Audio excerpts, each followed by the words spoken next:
Yes lads, you're right and welcome to my Liverpool versus Wolves FA Cup third round preview. This is it really, this is it. This is the competition we've got the best chance of winning this season. It's not the priority is top four, but in a bad season I want to be able to walk away with a cup, and I do think the FA Cup is the best chance we've got considering the draw we got in the Champions League. Wolves, they've not had the best of starts to the season. They currently sit in the relegation zone, mainly because they just have not been able to get a striker that can score goals for them. They play nice football, they build up well, but when it gets to the final third, they just can't put it in the back of the net. That might have all changed with the signing of Matheus Cunha from Atletico Madrid for a club record fee. He might well be the difference for them, and he could well make his debut today, I think, if he hasn't already made it already. We are not in the best of form, and when I'm looking at it, I'm looking at the competition as a whole. Normally in this point, we'd be seeing the likes of Oxlade-Chamberlain starting. We'd be seeing Curtis Jones starting, Stefan Bajcetic starting, Harvey Elliott would be up in the attack.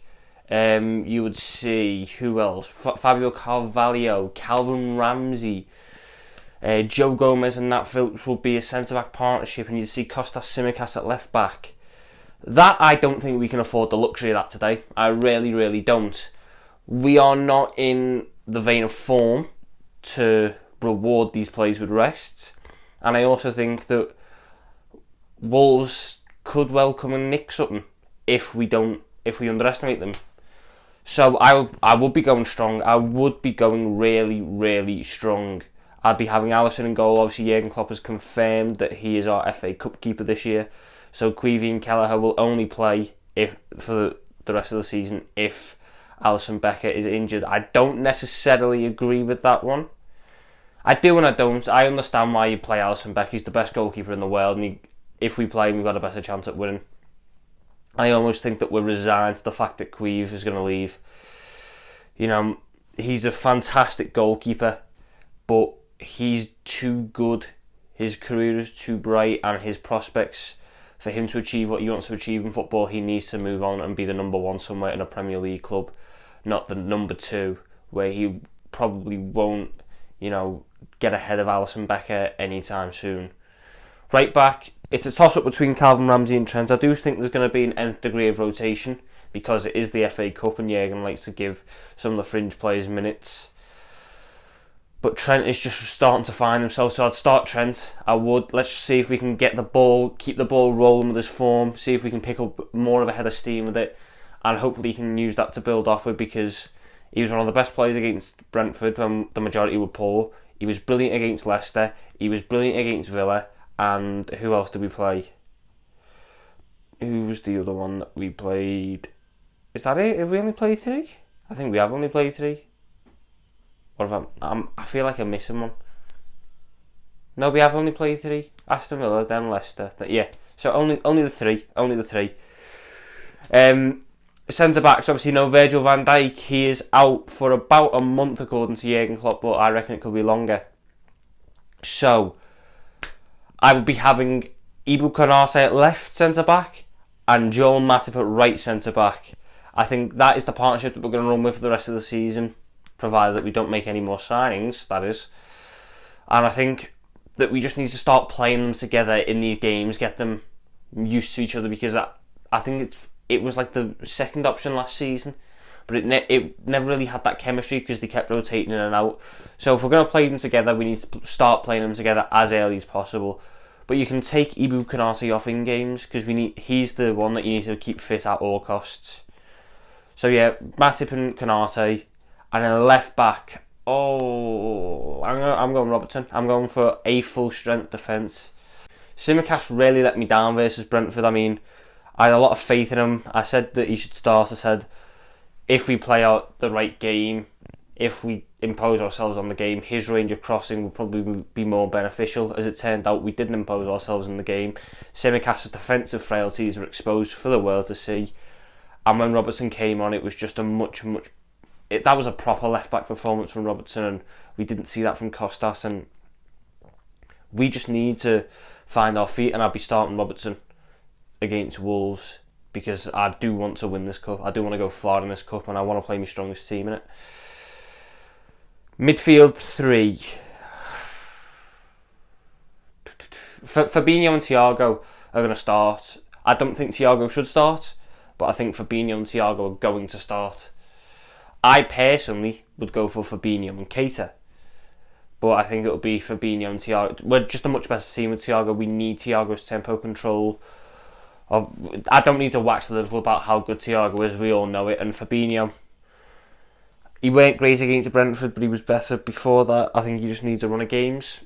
I do now think he needs a run of games. See if it was just a tiredness, a fatigue thing, why he was so poor to start the season, or if it is a serious issue, because if it's a serious issue, the same issues will crop up again once he gets a run of games. That leaves me with one more centre mid spot. You know what? I don't even think we should play 4-3-3. I think he will play 4-3-3, and I think the last centre mid spot will go to either Henderson, Keita or Ox, or Elliott. It'll go to one of them four. If I had to put money on it, it would probably go to... Mind you, Keita's injured. Keita's not being in training. Keita's injured. Naby lad! This is what's annoying about you, and what I'll touch on right at the end. So I can't have Keita in there. I've just remembered that he's injured. So now I'm going to have Thiago in there. Thiago and Fabinho, and hope that we can take Thiago off. I would personally be playing a 4-2-3-1. My opinions on our formation and our system is clear and obvious for everyone to see. I don't understand why we went back to 4-3-3. It does not make sense. You found your solution in the diamond. You found your solution in the 4-4-2. You can find a solution in a 4-2-3-1, which is what I will be playing today. But you went back to 4-3-3 for no apparent reason. And the same issues that were cropping up at the start of the season, which forced you to change your formation to neutralise them, are cropping up again. So you're going to have to change to neutralise them again, which then makes the initial point of why you changed back to 4-3-3 stupid and idiotic in the first place. So you'll play 4-3-3, you'll have Henderson right centre mid, you'll have Thiago left centre mid, you'll have Fabinho on the 6. I would have Fabinho and Thiago as a double pivot, and Fabio Carvalho as the 10. Fabio Carvalho as the 10. Now, right wing, or right mid, whatever you want to call it in my one. Right wing, I think he will go for Salah. And while I would like to see Salah, I wouldn't be opposed to seeing Harvey Elliott out there. I do think Mo Salah, it does need a bit of a rest at times. Left wing, you're probably going to put Ox there. I want to see CODY GAKPO. CODY GAKPO needs to start. If you're going to play 4-3-3, get a left winger in left wing. I don't need to keep seeing you put square pegs in round holes. It does not work. It doesn't work. Use CODY GAKPO.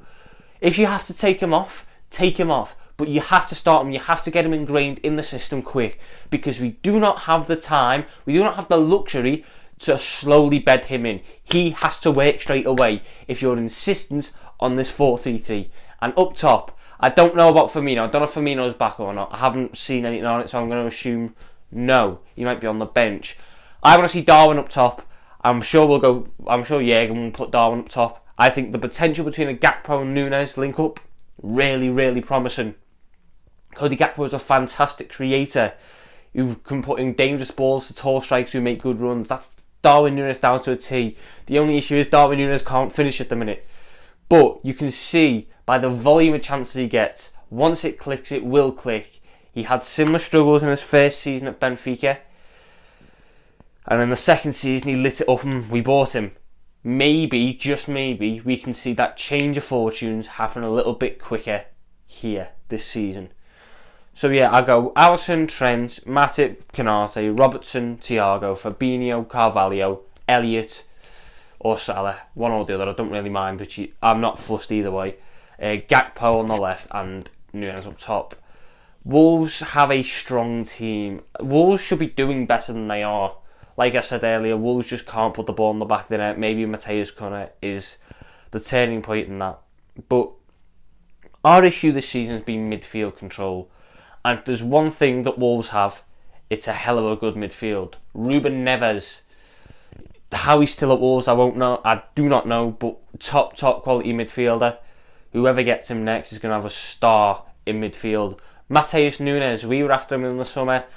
One of the stupidest transfer stories I may have ever heard about why we're going to go back in for him for more money a year later. It's mind-boggling. It's absolutely mind-boggling. But he's been growing into himself at Wolves. His last couple of games have been really promising, and I'm sure against our ageing crap midfield he'll have a field day. And then I don't know if it's going to be João Moutinho or someone else in there, but if it's João Moutinho, he's probably got more legs than Fabinho at this point, hasn't he? That's how slow Fabinho moves at times. Their midfield has the potential to just control ours. Really, that's a big worry I've got. If they can get Neves, if they can get Nunes on the ball, and if I'm seeing Harvey Elliott right centre mid, if I'm seeing Henderson in the 6 or something stupid like that, if we underestimate Wolves, we could be in serious danger, because they have got dangerous players. It just hasn't clicked. And knowing our luck this season, we'll be the game where it clicks. And if we underestimate them, we won't get ourselves out of that mess that we could get ourselves into. I do question Wolves' defence though. It's got a lot of decent young players in it. Ryan Ait-Nouri, Max Kilman, Nathan Collins, Totti. But I don't think it's strong. I think it will buckle under pressure if we put it under enough pressure. And that's all we can do. Our best position in our team is our attack. So we just have to play to our strengths and just attack. Trying to do what we've done all season long with controlling the tempo in midfield and this press. There's so many tactical issues that I will go into eventually with why we've struggled this season. So many of them. But for now, just understand the midfield is a crucial component into every factor falling apart, because our midfield is involved in every factor of it. But that gets me on to the next point.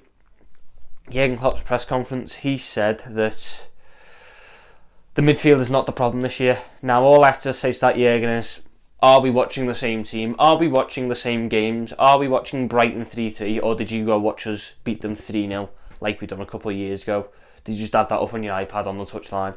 Or Brentford 3-1, were you watching the 3-0 we had at Anfield last year on the iPad on the touchline and thought, oh, we're boss? The midfield is the problem, and it's your doing. No one else's, you're doing. People will sit there now. They will do. They'll sit there now and go, FSG out, they're not backing Klopp, or Klopp out, yeah. At the end of the day, both parties are at fault. FSG have not backed Jurgen Klopp enough. They haven't. The amount he's been allowed to spend has been pitiful compared to the rest of the top 6. And that is a wider issue which has got us into this situation we're in now, where our midfield depth is not good enough, where our squad depth overall in certain areas is not good enough.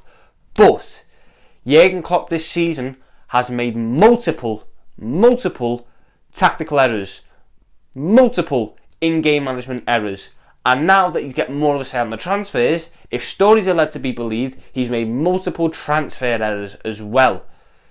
That is not FSG's fault. You cannot put that on FSG. That is on Jurgen Klopp for moving back to the 4-3-3 for no apparent reason. It's on Jurgen Klopp that we are still playing Harvey Elliott at right centre mid, even though he's a right winger.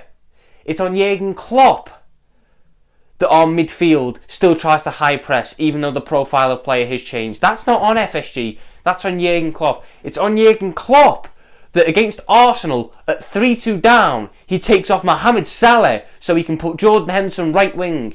That is not on FSG. Both parties this season are at fault for the position that we're in. It's not a civil war where one's right, one's wrong, or one's right, one's wrong. Both parties are at fault. Both parties deserve criticism and they deserve blame. Both of them, but for different aspects. That's the crucial part here. And the biggest point, Jurgen Klopp has come out and said that his midfield is not the problem. It's not the problem. Now, just, what are we in now? January? So, about 4 months ago, right at the end of August, you came out, Jurgen, and you said, I got it wrong. I need a midfielder. Moan. I don't care, you got it wrong. That was the key point. So, 3 days before the window closes, you want a midfielder after turning down midfielders earlier on in the window. At the end of the window, you end up with Arthur Melo.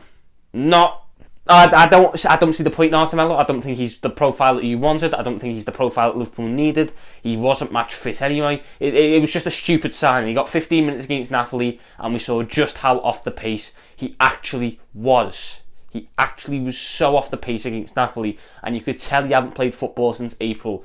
So he come back off that Napoli game, you say you do a month and a half in the under-21s, you might be back before the World Cup. Arthur Melo then does his hamstring in his second under-21 game and is out for 5 months. Done. Just gone. So your solution to your problem was never actually a solution. It was a solution for 15 minutes, and even then it wasn't great. So you're back to square one. But something has changed. Now we don't need a midfielder. Now the midfield isn't the problem. How have you reached that realisation? Because I've been watching Liverpool all season. Harvey Elliott has not wowed me at centre mid. Jordan Henderson has not wowed me at centre mid. Fabinho has not wowed me at centre mid. Oxlade-Chamberlain has not wowed me at centre mid. Naby Keita has not wowed me at centre mid. Them two are the big ones as well. You cannot sit there, because I know you will do, Jürgen. You cannot sit there and go, oh, well, Naby Keita and Ox are back.